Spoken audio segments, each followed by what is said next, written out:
Et je tourne aujourd'hui, je retrouve pour Yoneshi et Sen Cocooning. Alors en fait, à la base, c'est la suite du dernier et je devais le filmer genre peut-être juste après ou genre le lendemain. Et au final, je crois que je filme ça genre 3 mois après. Bon, je ne suis pas maquillée comme vous pouvez voir, bon, coiffée. Est-ce qu'on peut vraiment dire que je suis coiffée? Non. Voilà, parce qu'il fait actuellement dans ma chambre 31 degrés. Bon, même si aujourd'hui il fait un peu moins chaud que les autres jours. Mais là, ça fait 5-6 jours, où je sur le 17 juin, le jour où j'ai passé mon épreuve de philo. Ça s'est très bien passé, mais je vous ferai une vidéo à propos de ça. Je sais plus quand sort cette vidéo, je crois qu'elle sort, mais je sais plus quand elle sort. Si je vous aurais déjà mis un bob là, je pense, je sais pas, on verra bien. Mais voilà, ça fait quelques jours qu'il fait très très chaud, voilà, plus de 30 degrés et bah, souvent dans ces temps-là, j'ai pas forcément une dégaine. Est-ce que d'habitude j'ai déjà une dégaine? Je ne sais pas. Mais bah, bref, aujourd'hui, je vous retrouve donc pour des séries qui, du coup, bah, la plupart, je les ai regardées il y a quand même assez longtemps, quand on y regarde, quand même. Vu que là, ça date du mois de mars, quand même. Hein, donc voilà, on est quand même sur voilà. Et en plus, il y en a la plupart où je les regardais dans une période où j'étais pas forcément bien dans ma vie. Donc voilà, on part sur comment dire, un effet cocooning un peu déprimant. Pas pour des séries, mais par rapport à moi, ce que je ressentais. Du coup, tout d'abord, alors à partir d'une série que j'ai regardée sur la 3 avec ma maman, c'était Backstrom, donc la saison 1. Je pense qu'il n'y aura qu'une saison, je sais pas. En tout cas, j'espère qu'il y en aura d'autres parce que j'ai bien aimé justement Backstrom, ou Bergstrom, je sais plus comment ils disent. Alors en fait, là, l'histoire, c'est en fait, de base, on retrouve un corps. Et sauf qu'en fait, ce corps qu'on retrouve, eh bien, c'est une personne qui est morte, certes, mais pas à cet endroit-là, qui est morte lors du tsunami qu'il y a eu en Asie. Voilà. Voilà. Et donc, ce qui fait que forcément, bon, c'est pas pourquoi elle est là, alors qu'elle aurait dû être morte au Japon. Voilà, c'est un peu. Voilà. Et donc, ça part de là, et bien sûr, il y a plein de révélations de différentes choses, voilà, avec un final surprenant, oui et non, parce que bon, c'est un petit peu, voilà, c'est un petit peu attendu. Mais moi, j'ai surtout bien aimé l'humour du commandant Bergstrom. Je sais que c'est un humour qui peut-être pour certains a dérangé ou quoi, voilà, mais moi j'aime bien. Moi j'aime bien dans les séries quand il y a une petite touche d'humour. Surtout dans les séries policières, j'aime bien la petite touche d'humour, souvent j'aime bien.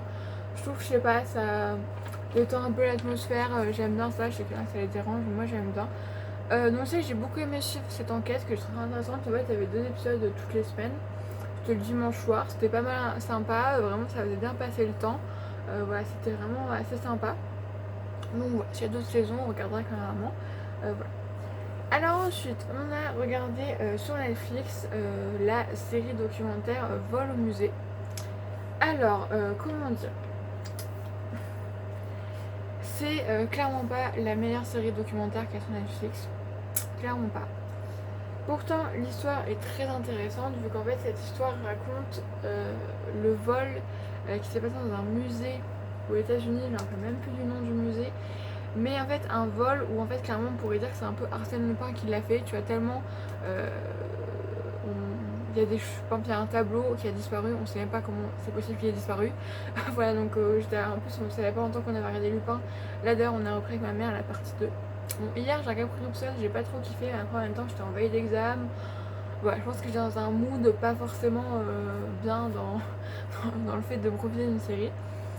Mais voilà, mais en fait, clairement, la série documentaire, en fait, ça te balade dans le passé, dans le présent, dans le futur limite. Bah, dans le futur, nous, c'est pas le futur, c'est le passé, mais eux, c'est le futur. Bref. Mais en soi, les 2 derniers épisodes étaient très intéressants. C'est là où vraiment j'étais scotchée devant, vraiment.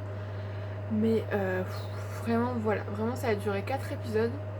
Je sais plus pourquoi, mais ça nous a duré sur 2 semaines. Mais franchement, vraiment, clairement, ça m'a pas laissé un bon souvenir. On a quand même fini parce qu'il fallait finir, mais pourtant l'histoire était très intéressante. Voilà, mais franchement, j'aurais préféré regarder une vidéo, je sais pas, une vidéo de YouTube de quelqu'un qui raconte l'histoire en 30 minutes, alors que là, ils ont fait ça durer, je pense, 4 heures en tout, alors qu'il y avait clairement pas besoin, quoi. Qu'il y a les détails, des fois, tu t'en fous un peu, quoi. Ensuite, alors ça c'est ce que j'ai regardé avec ma soeur. Voilà, c'est très rare que je vous montre que j'ai regardé avec ma soeur, mais parce que j'étais dormir chez elle au mois de mars, ça remonte quand même. On a regardé le film Love and Monster. C'était au mois de mars, au mois d'avril. Non, avril. Non, je sais plus. Bref, on s'en fout. Non, c'était au mois d'avril. Et du coup, en fait, ce film, j'ai beaucoup aimé. Donc, c'était un film apocalyptique, hein, qu'on se dise, où en fait, on a. Alors, le speech, c'est il y allait avoir la fin du monde. Et pour remédier à cette fin du monde, les gens de ce monde ont décidé de balancer des attaques nucléaires. Donc lui, ça a fait en sorte que le monde n'explose pas. Mais du coup, ça a fait muter tous les animaux. C'est-à-dire qu'on peut avoir une petite... qu'est-ce qu'on a dedans Oh, on a des trucs pas mal. Bon, pour donner un exemple, on peut avoir une petite mouche inoffensive de base. Bah, le truc, c'est gigantesque. Ouais. Tu vois, le truc qui fait la taille d'un éléphant, quoi. Voilà. Donc, la fin du monde qu'on ne peut pas savoir, à voir. Et en fait, on a donc celui qui joue Daniel Bryan, que joue Daniel Bryan, pardon, je me rappelle jamais des noms et des prénoms dans les films, dans les séries, désolé. Qui en fait va se mettre dans la quête de retrouver sa chérie, qu'il a donc perdue. Elle est toujours vivante, mais en fait il l'a perdue pendant cette escapade. Voilà, et donc on suit son périple avec son chien. D'ailleurs, j'ai tellement peur qu'il meure, son chien, vraiment, j'aurais été dévastée, vraiment. Et alors, vraiment, ce film, on passe vraiment un bon moment devant. J'ai bien aimé. J'ai trouvé vraiment sympa. J'ai trouvé. Bon, après, voilà, c'est pas le film de l'année. C'est pour ça justement qu'il est sorti que sur Netflix. Mais franchement, je trouve ça pas mal. Vraiment, j'ai eu le temps. Je crois que le truc il doit durer 1h30, je crois, un truc comme ça. J'ai pas vu le temps passer. Vraiment, c'était très sympa. Et voilà, vraiment, c'est un bon film que j'ai apprécié. Et pour moi, pour que je m'ennuie pas devant un film, c'est quand même très très rare pour le souligner. Alors, c'est quand même bon, bah, c'est plus un pilote qu'une série, du coup, que la saison 1 dure 2 épisodes. Là, carrément, on a regardé sur TF1 en replay Le Remplaçant. En fait, c'est une série, du coup, elles l'ont fait en pilote parce que je savais pas si ça allait marcher ou pas, mais ce que j'ai vu, ça a plutôt bien marché, donc je pense qu'ils vont faire une saison 2. En fait, on a Joe Star qui joue un remplaçant, donc un prof de français, dans un collège, lycée, je sais plus. Voilà, et en fait, on va suivre. Ce qui fait, ouais, vu que c'est qu'en 2 épisodes, bah en fait, on a au début du. En fait, 2 épisodes doivent faire les 80 minutes, donc ça veut dire qu'au bout d'1h20, bon, ça fait la durée d'un film, mais je sais pas, là, ça fait pas pareil, je trouve. Mais on a au début de l'épisode où les élèves le détestent, et à la fin des épisodes, les élèves l'adorent. Et donc, du coup, t'as un monde entre les deux, parce que du coup, il y a plein de moments qui sont passés. Et du coup, j'ai trouvé ça un peu dommage, du coup. Après, peut-être qu'ils voulaient voir si ça allait marcher ou pas. Peut-être parce que du coup, je pense qu'avec le Covid, ce secteur-là a beaucoup souffert. Et du coup, je pense qu'ils voulaient pas se lancer dans un truc. Peut-être que les gens regardaient que les 2 premiers épisodes en étant curieux et après plus rien. Mais du coup, ce qui fait qu'en fait, que l'histoire est intéressante. Bon, même si moi, ça commence un peu à me saouler. Après, peut-être que je n'ai pas été dans les pires classes non plus. Mais vraiment, dans les trucs où on présente des salles de classe, à part dans le remplaçant, non. L'école de la vie, je vous ai parlé la dernière fois, cette série est géniale, c'est tellement bien. Mais dans la plupart des séries, on voit une salle de classe, les élèves sont insupportables, manquent de respect. Alors certes, il y en a, je dis pas que ça n'existe pas, mais toute une classe entière qui manque de respect à ce point, vraiment j'ai jamais vu ça. Après, certainement que ça existe, certainement, parce que voilà, j'ai déjà eu.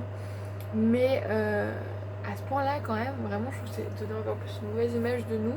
Alors que certes, il y en a qui manquent de respect. Mais bon, encore maintenant, il y en a, c'est plus, bah, ils font rien et puis bah, ils sont là, mais ils font avec des présences. Mais à ce point-là, quand même, c'est un petit peu poussé, je trouve. Vraiment, parce que bon, je veux bien, hein, c'est pas. Mais bon, voilà, c'est un peu poussé, je trouve. Ensuite, dernièrement, on a regardé la série Zéro sur Netflix. Alors, du coup, c'est une série où les épisodes durent 20 minutes, donc on a regardé 2 par soir. Ce qui fait que du coup, en fait, le rythme est bien. Je trouve que c'est bien pour cette série 20 minutes. Parce que du coup, le rythme est bien, ça s'enchaîne bien, ça fait tout ça. En fait, on a du coup Zéro qui, en fait, va découvrir que il peut devenir invisible. Voilà. Et en fait, il est dans un quartier et il va rencontrer un groupe de jeunes du quartier qui, d'ailleurs, vraiment, sont vraiment hyper attachants, je trouve. Parce qu'en fait dans le quartier menace d'être racheté Et ils veulent se battre pour ça, et donc voilà, ils vont faire différentes choses, tout ça, nanana. Et à la fin, on a une découverte d'un truc, mais voilà, qui annonce une saison 2, et j'espère qu'il y en aura une, parce que c'était vraiment super agréable, j'ai beaucoup aimé. Voilà, je passais vraiment un bon moment le soir devant, c'était sympa, ça passait. En fait, le soir, j'avais vraiment hâte de reprendre. C'est vrai que des fois, mon petit vol au musée, franchement, j'étais en ouais, j'ai pas envie en fait, hein, voilà, clairement. Mais voilà, les séries où quand on regarde le soir, voilà, où t'as envie d'être retrouver, tu dis ah ouais, c'est bien, on va regarder ça ce soir et tout, c'est sympa. Voilà, voilà, on voit déjà que t'as bien aimé la série parce que voilà. Mais Zéro, vraiment, j'ai beaucoup aimé, j'ai bien aimé tout le rythme des 20 minutes par épisode, bah à peu près 20 minutes. Parce que là, je crois qu'il y a 5 minutes de générique, hein, je crois, donc déjà, voilà, les 20 minutes sont très vite passées. Mais voilà. Et ensuite, dernière série, je vous en parle en dernier parce qu'il y a beaucoup de choses à dire. On a regardé carrément la série Shadow and Bone, donc la saison 1. Alors, faut savoir que moi, j'ai lu Six of Crow de Leigh Bardugo. Et en fait, là est mélangé Six of Crow et Shadow and Bone, la saga des chats, son autre saga que je n'ai pas lu. Et peut-être qu'un jour je lirai, mais je vous avoue que pour l'instant, j'ai pas forcément été pour aller acheter. Parce que pour l'instant, j'ai surtout envie de refaire une relecture de Six of Crow, je vous avoue, pour l'instant, c'est plus ça mon objectif. Et donc là, en fait, c'est un mélange des deux univers, on va dire. Parce que, en fait, Six of Crow, en tout cas, bah moi je connais déjà, voilà. Mais je crois que c'est un peu, quand même, parmi ces sagas, c'est un peu la plus connue, donc je pense qu'ils ont servi un petit peu, un peu de personnage emblématique. Donc Inej, Kaz et Jesper, voilà, que j'ai reconnu direct. Sans même qu'ils disent les noms de qui était qui, je les ai reconnus direct qui ça pouvait être. Vraiment, je trouvais que les acteurs étaient très bien choisis. Alors, vraiment, cette série, j'ai beaucoup aimé. Alors, je vous avoue qu'au départ, les genre 3-4 premiers épisodes, j'étais un peu. J'étais un peu moins emballée, surtout que je suis sur YouTube. La fille s'appelle Léonie, sa chaîne YouTube c'est Léo. Et en fait, elle adore la série Richard, tout ça, elle était à fond pour la série, tout ça.